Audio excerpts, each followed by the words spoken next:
তৃণমূল পর্যায়ে জাকির পার্টি তথা গোলাপ ফুলের সুবাস যেন প্রতিটা ইউনিয়নে, প্রতিটা ঘরে ঘরে আমরা পৌঁছতে পারি।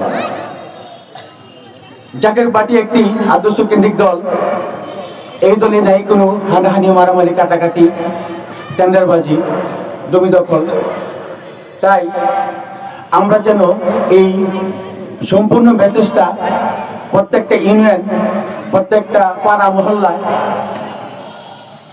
প্রতিটা ঘরে ঘরে যেন এই মেসেজটা আমরা পৌঁছে দিতে পারি। পাশাপাশি আগামী 29শে নভেম্বর সোহরাওয়ার্দী উদ্যানে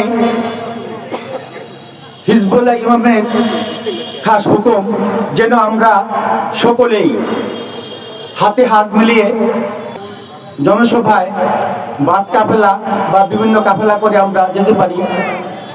আশা রেখে আমি আমার এই বক্তব্য এখানেই শেষ করলাম। ও আখির দাওয়ানা আনিল হামদুলিল্লাহি রাব্বিল আলামিন। আসসালামু আলাইকুম ওয়া রাহমাতুল্লাহি ওয়া বারাকাতুহু।